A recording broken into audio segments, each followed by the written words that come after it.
Welcome to the Man of Recaps. This is Westworld, Season 1. Meet Dolores. She lives in the old-timey American West with her father, the rancher, and her life is just amazing. She lives near the town of Sweetwater, and one day doing some shopping, drops a can picked up by this handsome gunslinger with a heart of gold, Teddy. They have an amazing date, but that night her father is shot and killed by the notorious milk bandits. Teddy takes him out because he's the man, but there's one bandit left, the Man in Black. Unfortunately, he is immune to bullets. What? So he shoots Teddy and drags Dolores into the shed to rape her. But Dolores wakes up the next day like nothing ever happened. It's all back to normal. How? Well, she's living in a theme park called Westworld, and she is a robot person. Wah! That's right, Westworld is a giant futuristic amusement park where wealthy tourists get to come and live in the American West for a while, and it's populated by these incredibly realistic synthetic humans they call hosts. They basically 3D print them and dip them in milk. Their brains are programmed a lot like computers, and this is the head of behavior, Bernard. He's very excited because they've just introduced a new feature to make them more lifelike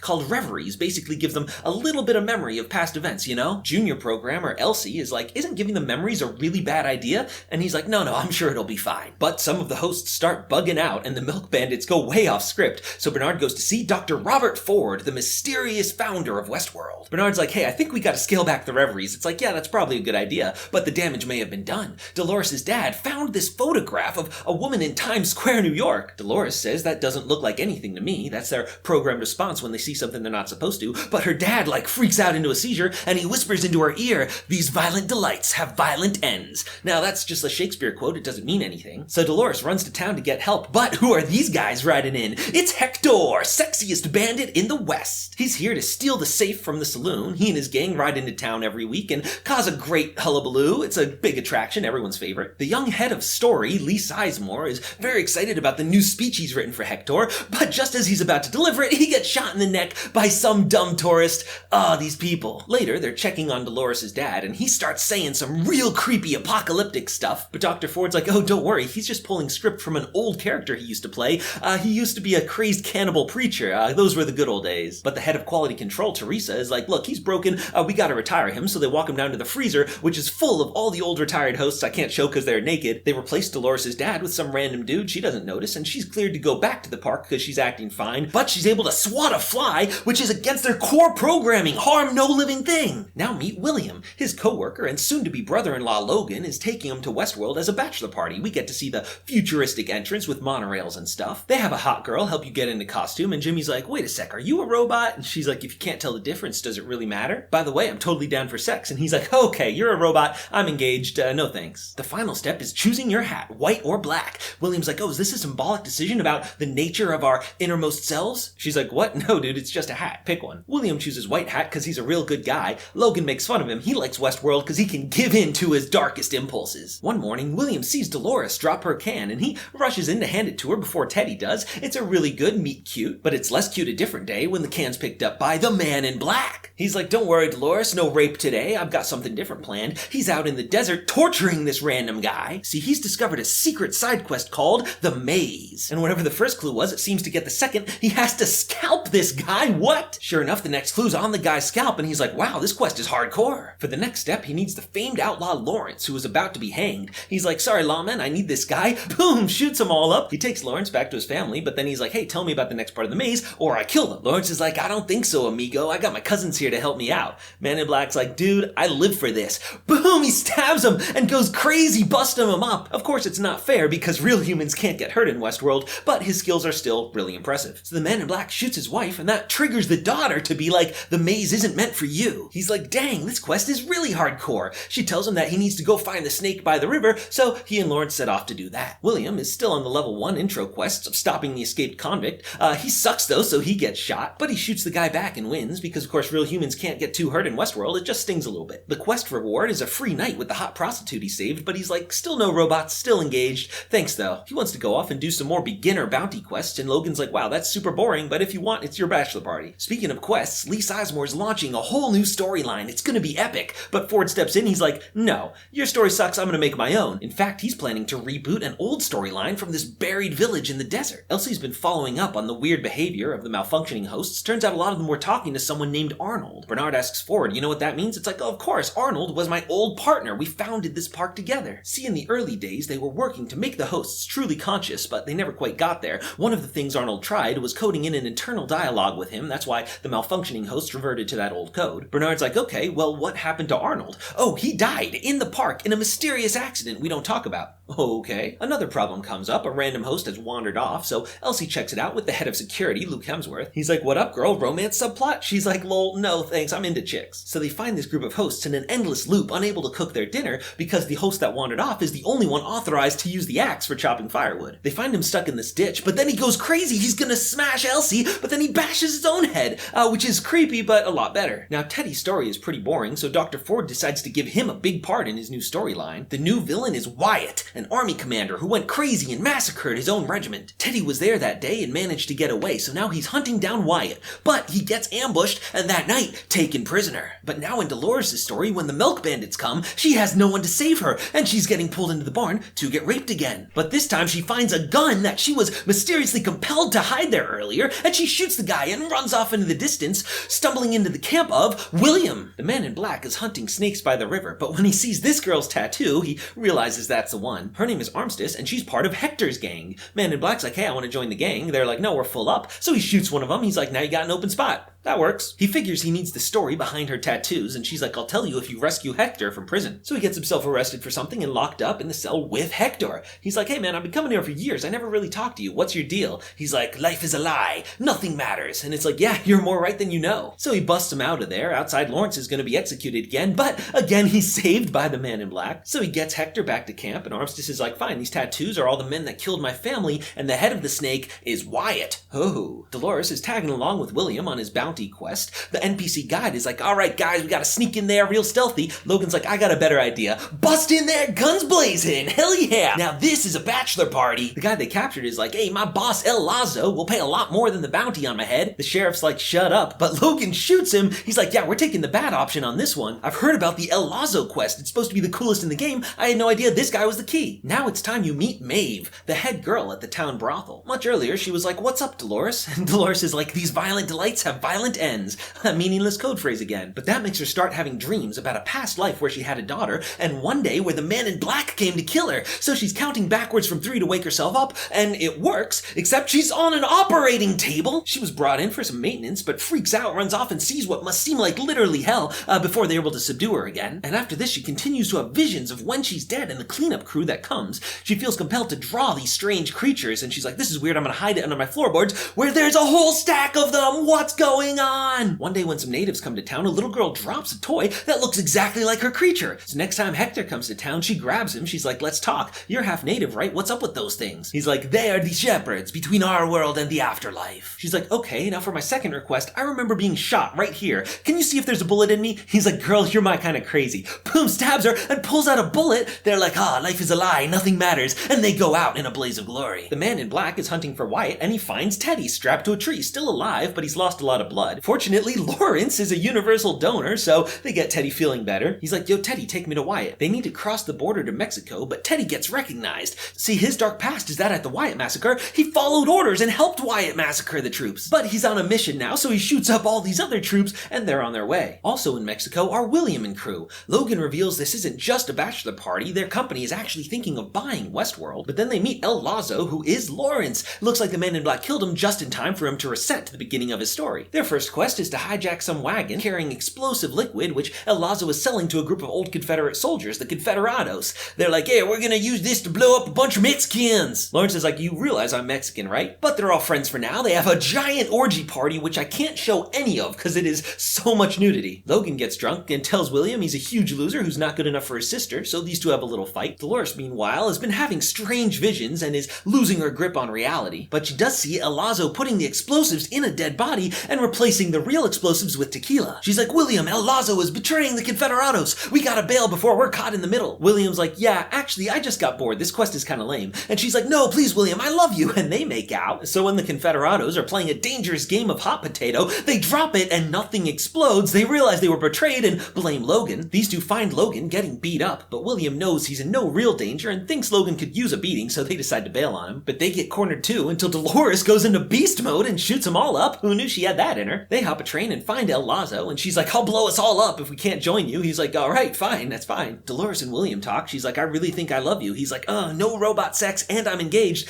Screw it. What happens in Westworld stays in Westworld. But the train gets stopped. The Confederados got out ahead of them, so they send out a surrender, but it's the dead body filled with explosives. Boom, exploded. And Dolores finds a big old canyon, which she's been painting from memory. How is that possible? She's got to find out where it goes. Now Maeve has found herself with a bit of a death wish. Now that she knows death's not real, she can just wake up. She's befriended this tech, Sylvester. The other tech is like, we should probably report this, but she manages to threaten him into staying quiet. She has them pull up her stats chart, and she's like, here, max everything, please. So they do it, and she's like, I know Kung Fu. Meanwhile, Elsie's been following up on Rock Smash Guy. Looks like he's got a secret transmitter in him. Someone's been stealing Westworld secrets. Looks like we got ourselves a corporate espionage subplot. So Bernard looks into it. He finds some unregistered hosts in a house that's not marked on the map. Inside, he finds some hosts, and this guy looks like the one from the photo. It's his business partner, Arnold. Dr. Ford shows up. He's like, I know it's bad they're not registered, but they're just people from my past. It's a personal project. Elsie follows a different lead and discovers the one stealing the data is none other than Teresa, the quality control director, whom Bernard had been sleeping with until she called it off recently. But unfortunately for Elsie, someone grabs her. Oh no! By the way, Westworld has an awesome pool, and since his story got canceled, this guy's been drinking away his sorrows there. One day he sees this super hottie and he's like, hey, 2 drinks for us. And they're like, dude, you are cut off. So he steals a bottle and then goes and pisses all over the control room. But turns out the hottie was Charlotte Hale from the board of directors. She has a meeting with Teresa where she's got Hector tied to the bed. It's like, oh, don't mind him. I was just having some fun. But turns out Teresa was stealing the data for the board. See, Dr. Ford had it in his contract from way back that all the IP stays at Westworld under his control. The board wants to use it for more than just a Western theme park, so they're trying to get it out. She wants to force Ford's retirement, so they stage this thing where they have a host go crazy, and they blame it on Bernard. They fire him. Bernard's like, yo, that was some BS, but if I'm out, you should at least know about Ford's secret house where he has his secret hosts. So Bernard brings her there. She's like, what's behind this door? He's like, what door? This one, right here. Turns out it's a secret lab where Ford is continuing to build secret hosts. She's like, Bernard, what's this? He's like, doesn't look like anything to me. Oh, what? Bernard is a host! How? Ford comes down. He's like, yeah, sorry, bro, you're a robot. He's like, I can't be. What about my backstory with my son? Ford's like, okay, stop emotions, please. Oh, yep, I'm a robot. Teresa's like, dude, this is not okay. You are getting fired. And he's like, I don't think so. And he has Bernard kill her. No! Bernard is super pissed, but Ford has complete control over him, makes him calm down. He's like, wait, have you made me kill anyone before? It's like, no, definitely not. It's like, well, that's weird because I have this weird memory of strangling Elsie. Oh, let me just delete that. There we go. So they find Teresa's body. They say she slipped and fell while doing some corporate espionage. So Charlotte's like, hey, the board needs a new inside man. Lee Sizemore's like, I'm your guy. They go down to the body freezer, and the new plan is to upload all the data into one of the retired hosts and sneak them out of there like a walking hard drive. Meanwhile, Maeve has max stats. She's now smart enough to reprogram herself and remove the restrictions on hurting humans. She doesn't kill them though, just patch them up. And next time Hector comes to town, she tests out giving commands to other hosts. And with the sheriff gone, Hector, for the first time ever, is able to actually steal the save. She's brought in for strange behavior, and Bernard, back at work, is checking her stats like, what the F happened here? She grabs him because she can't be shut down anymore. She's like, hey, do you know that you're a robot too? He's like, what? That's crazy. I'm not. Seesaw motor functions. Oh, I guess I'm a robot. She's like, yep, sorry, hun, you're one of us. And for the second day in a row, he has to process that his entire life is a lie. Hector and his gang are celebrating in the woods, but Maeve tracks him down and saves him from the storyline's end where all the gang shoots each other for the treasure. She's like, our world isn't real. Come with me to hell and let's rob the gods blind. He's like, oh girl, you're my kind of crazy. When she lights the tent on fire so they burn to death, he has second thoughts, but decides to go along with it. The man in black tracking down Wyatt, they find this girl who was prisoner. Oh hey, aren't you the host from the entrance? I guess you were reassigned for this story. Then they fight a minotaur, which ties into the whole maze symbolism. But when the man in black lassos him, that triggers Teddy to remember him dragging off Dolores. So Teddy punches him out and ties him up. Man in black explains that, hey, in the real world, I'm a pretty nice guy. I'm only a psychopath in Westworld where it's not real. And one day he was pushing the limits of how evil he could be. He found Maeve in her old storyline with her daughter and killed her in cold blood in front of her. But surprise, Maeve fought back and actually almost killed him. Seems like the trauma fractured her core coding and let her break through all limitations, and for a moment, she was truly sentient. Ford managed to shut that down real quick, but in any case, it was that day the Man in Black found the maze. Teddy's like, I have no idea what you're talking about. I'm just gonna shoot you for hurting Dolores, but it's like, nah, you can't. And he's like, oh, no, I guess I can't. This girl, though, stabs Teddy. Turns out she was bait for Wyatt's gang. She's like, Teddy, do you remember when you shot up the regiment? It wasn't soldiers, it was innocent townspeople. I was there, you shot me. He's like, what? No, I don't remember. So she stabs him. She's like, maybe next life. Man in Black's like, this quest is going off the rails quick. They leave him with a noose tied to his horse. They can't kill him directly, but this is a clever way to get around that. He manages to survive, and who should show up but Charlotte Hale? She's like, huh, you have some strange hobbies. Turns out he is on the board also. She wants to talk about forcing Ford out, but he's like, look, this is my vacation, no talking business. William and Dolores followed the canyon to this little town, where Dolores remembers all the hosts getting dance lessons, but then she remembers everyone dead and trying to shoot herself, which William stops her from doing. He's like, well, what are you doing? This whole town is buried. What's going on? Dolores is like, I have no idea what's going on, and most viewers are right there with her. They get captured, though, by Logan, who has managed to join the Confederados. William's like, look, man, I'm in love with Dolores. She's a real person. Logan's like, what? Did you forget that you're engaged to my sister? Also, Dolores, not a real person. She's all a robot stuff inside. He's gonna kill her, but she manages to escape. And William's like, wow, you're right. I got lost in Westworld, man. I'm sorry. Let's get this bachelor party back on track. But in the morning, all the Confederados are brutally slaughtered. And William's like, they're just robots, right? It doesn't matter. He's like, look, man, robot or not, I love Dolores and we're gonna find her. Dolores ran off to an old church, which she remembers from back in the day. She used to go down to the secret room. Right now it's all abandoned, but she remembers a young Dr. Ford having a big argument with Arnold. Currently, an old Dr. Ford is having an argument with Bernard about him being a robot. It's like, we're doing this again? It's like, look, man, unlock all my memories. It's like, all right, if you want. And the big revelation is that he was in the picture. He couldn't see it before because he is modeled after Arnold. Dr. Ford's like, well, enjoy that.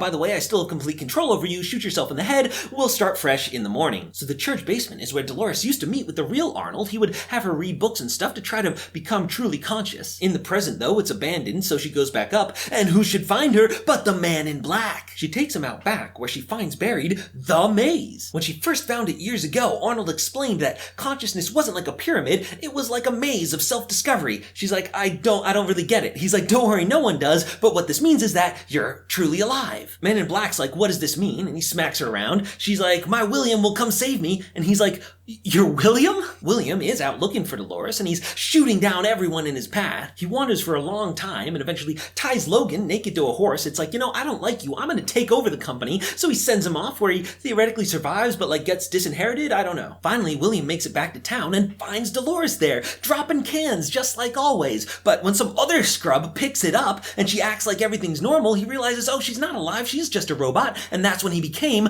the Man in Black. That's right. The whole season followed two separate time frames. Her original journey with William and then her retracing those steps again in the present. She's like, wow, man, you got old. Also, you raped me. So she beats him up, gets some vengeance. She's gonna shoot him and he's like, go on, do it. I want you to be alive for real. But she can't, so he stabs her. Just then Teddy rides in and saves her. When he wakes up, Dr. Ford is there in a tuxedo. William's like, so I solved the maze, I guess. What did it all mean? Ford's like, honestly, I have no idea. The maze was Arnold's thing. Come on, come to the party. So Teddy and Dolores rides off and she dies in his arms in the moonlight. And boom, end scene. This was all the presentation of Ford's new storyline for the board and the investors. But down in the labs, Maeve is having the bomb in her spine that would explode if she ever left the premises removed. So when she wakes up, it's like time to party. A powered down Hector is getting molested by a creepy tech, but she turns him on and gives him the power to kill humans. Armistice is there too, and it's like, come on guys, let's bust out of here. First they find a temporarily dead Bernard, and Sylvester's like, oh my god, am I a robot too? It's like, no man, no, you're not. She brings Bernard back online and has him check her programming that even she can't access. He's like, I have bad news for you. Your whole escape plan, it's not your idea. Someone programmed it into you. She's like, no way, I've got free will. I do what I want. They continue escaping. They go through Samurai World, which is fun. They shut down the power, but when security comes, Hector and Armistice have automatic weapons, which they like a lot more than 6-shooters. Armistice gets her arm caught in a door, and it's like, sorry girl, we gotta leave you. In an after-credit scene though, we do see that she survived. They make it to the elevator, but Hector stops short. She's like, sorry boo, I'm the only one going on this trip. You're super sexy though, I'll miss you. And he's like, betraying me at the very end? Girl, you're my kind of crazy. Now Sylvester tracked down the host that used to be Maeve's daughter, and Maeve's like, yo, that's not my real daughter. It's just part of a storyline. I'm leaving her. But then she's like, no, actually I'm going back for her. Hooray. Elsewhere, Ford is talking to Bernard and Dolores, decides it's time for the full backstory. See, when Arnold decided that the hosts were truly alive, he was like, we can't open a theme park where you get sexed and killed. That's way uncool. So he figured he would have Dolores massacre all the other hosts, and that incident would be enough to keep the party park from opening. And so the story of Wyatt was based on the story of Dolores, and Teddy was there too, helping her. They murdered everyone else. But those were just robots. Ford is going to open the park anyway, so Arnold decided a human had to die. She programmed Dolores so she could hurt humans and had her kill him. No! Of course, Ford swept it under the rug and opened the park anyway. But then Ford's like, look, maybe I made a mistake back then. What I'm going to do is leave this gun right here and not tell you what to do or program you at all. Bernard's like, okay, so wait a second. I'm confused. What is your motivation here? And Ford's like, I don't know. It's up for debate. So down in the basement, Dolores has a moment of self-discovery where she realizes, I think, therefore I am. Boom, consciousness, I guess. Upstairs, the big shareholders party is going down. Ford's like, I hope you like that last storyline because my new one's going to be even crazier. And Dolores comes up, boom, shoots him in the head. Earlier, Charlotte sent Lee to get the host with the data and smuggle him out. But when he gets there, the freezer's empty. Where are the hosts? They're coming out of the woods and they have real guns. Men in Black's like, oh yeah, this is what I'm talking about. And Dolores is cold-bloodedly murdering the board of directors, and that's how season 1 comes to an end.